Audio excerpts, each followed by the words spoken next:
The fourth question is from Sohag Ahmed.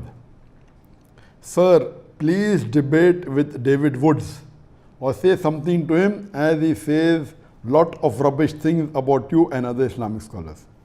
This person, Sohag Ahmed, and few other Muslim brothers have been continuously asking this question that, oh, why is Dr. Zakir Naik not debating with David Woods? And they keep on asking this question several times, and I didn't think it was important, but now finally I've taken the question to give them the reason. Firstly, you have to understand that anyone that challenges a person, it's not required that you should accept the challenge. As far as you realize, there are many non-Muslims who are becoming famous just by trying to criticize a popular person. Generally, it's a general rule, whether Muslim or non-Muslim, if he criticizes a popular personality or a celebrity, that person becomes famous. This is a common thing, it's nothing new. So because of that, David Woods is one of the Christians who has spoken against me and spoken against some of the other Muslim scholars and tries to challenge them. Why I have not accepted such challenges? The reason is that first of all, we should not give publicity to such people. That is the reason I didn't want to answer this question. Then I thought of answering the question without taking the name of David Woods. If you go to David Woods' YouTube, you find that he has spoken against me, and those videos that made against me gets views more than 1 million or close to 1 million. So we are giving him free publicity.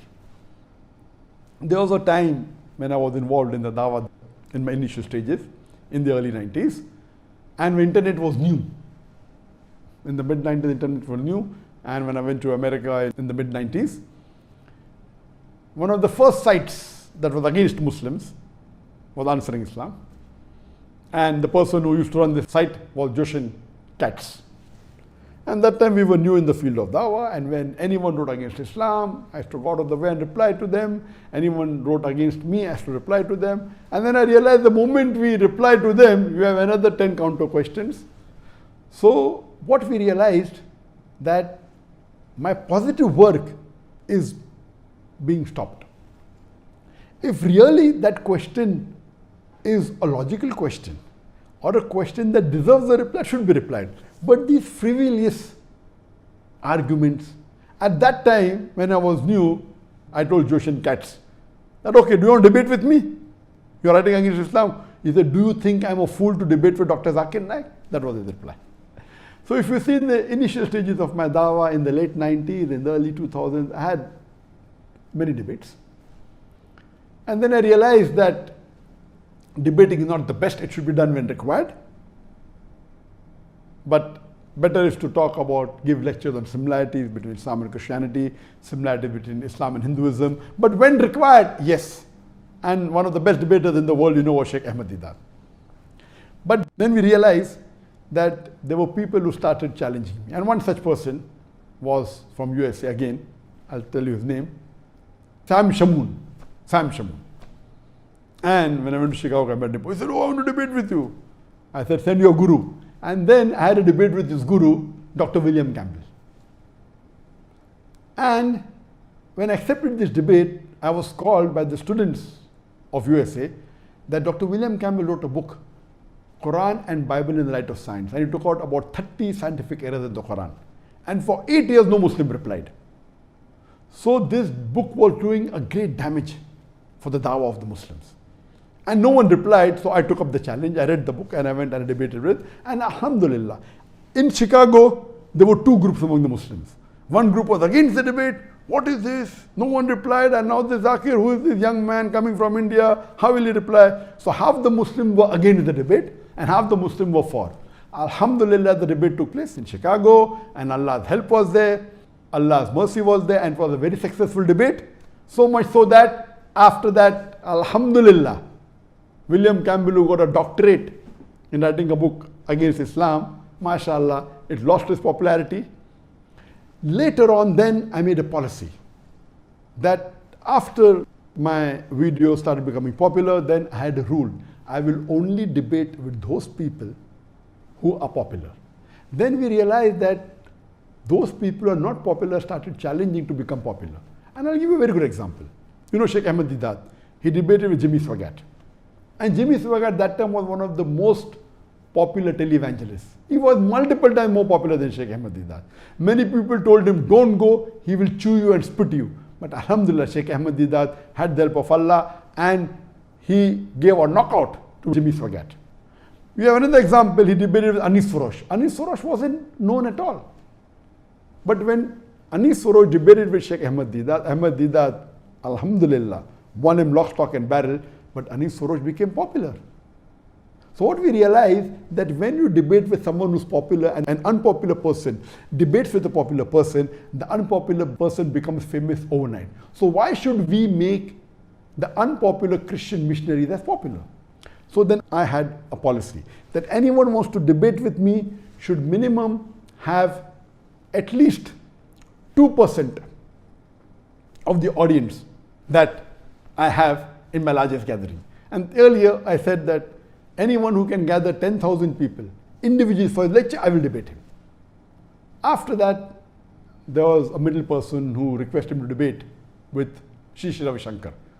And you know, Sri Ravi Shankar is one of the most famous Hindu preachers in the world. One of the most. It comes in number 1, 2 and 3. And he has a large following. He has a audience of 20,000, 50,000, alhamdulillah. I accepted the challenge and we had a debate in year 2006 in January in his hometown Bangalore. And Allah's help was that it was a very successful debate. The topic was concept of God in Hinduism and Islam in the light of sacred scriptures. Since 2006, there are many people who challenge me for a debate. And when anyone challenges me, I say that I don't waste my time. There are hundreds of people who address large audiences. They're very popular. And my largest gathering that I have given a lecture is previously was in Kerala, then it was in Kishanganj, Bihar, where more than 1 million people attended. So 2% of 1 million is 20,000. So my criteria was I would not mind debating any non-Muslim on any topic of comparative religion as long as he can gather minimum 20,000 people for his live lecture. Not a conference. In conferences there are 20, 30 speakers. They might not have come for him particularly. So if a person gives a solo lecture and if he can get audience of 20,000 people live, not on the YouTube, not on the Facebook, 20,000 live sitting, then I don't mind debating him. And what I'm asking is not something which is difficult. There are hundreds of Hindu preachers in India who have audiences more than 20,000. There are hundreds of Christian missionaries who have audiences more than 20,000. So I tell, if people like Sam Shamoon or people like David Woods want to have a debate, let them become popular. Why do they want to ride on my bandwagon? And if you can't get that gathering, only thing you have to do is convince with your material any other Christian preacher. There are many. Franklin Graham is there, Billy Graham is there, Morris Cerullo is there. There are many. There are 100 speakers that I know in Christianity who have given live lectures to more than 20,000 people. What you have to do is catch one of them and convince them that your material against me is logical and give it to them. I will have a debate with them. Why should I make you famous overnight? I heard 1 or 2 of his videos that Zakir Naik is a joke. It is. What he's talking is rubbish. But the moment I reply to him, he becomes famous. That's the reason I was avoiding handling this question, because now the moment I take the name of David Woods, most of the people hearing me tonight may not be aware of David Woods. A small percentage maybe. They will go and check. He will become famous. And let me tell you, there are many other people. There was a Dai by the name of Muhammad Hijab. And he came to meet me in Malaysia last year. And he's a fan of mine. He's a good Dai. He personally had a debate with David Woods. I have not seen the video. I was supposed to watch. But some of my colleagues saw it. And they told that Brother Muhammad Hijab, he gave David Woods a knockout. So when others can do the job, why should I waste my time? That's the reason previously we used to reply on the internet. Now we don't. Because the moment you reply, they'll give a counter reply and your work of positive dawah suffers. So that's the reason anyone who wants to debate me, this criteria is there. Give it to a celebrity, give it to a famous personality. He will not be a fool to debate with me. Today, if someone gives $1 million to Shri Ravi Shankar, he will never agree to have a debate with me again. He knows that. Even if you give $2 million to him, he will not. Because he's a celebrity. He will lose his following. And he already lost many people in that debate who are his followers, who called him God. They accepted Islam.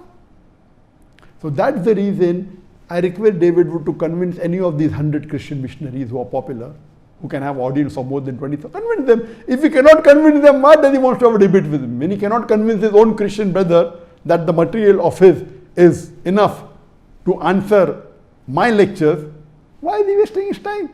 These people are only riding on the popularity of other people. Otherwise, he is unknown. And I request the Muslim brothers, please don't waste your time. Please don't waste your time. The person who asked me this question should have, in fact, known that Brother Muhammad Hijab, he had a debate with him and I already answered him. So why should you make David Wood popular? So hope this answers the question. And because I met this criteria since 2006, in the last 14 years, no one has ever wanted to debate me. One of the fans of Sadhguru told me, will you debate Sadhguru? And Sadhguru is a popular person, is not as popular as Shri Ravi Shankar, but he's popular. I told, okay, I accept it, I know he's popular. Okay, if he wants to debate with me, I'm not interested in debating him. He wants to debate, he wants to speak against Islam, wants to challenge me, I'll accept it. Because if he challenges me, and if Allah's help is there, and we present the truth and answer to all his illogical arguments, but naturally he will lose his following. So if people like Sadhguru or someone who's popular want to challenge on any topic of Islam and comparative religion which I deal with, I accept the challenge. Hope that answers the question.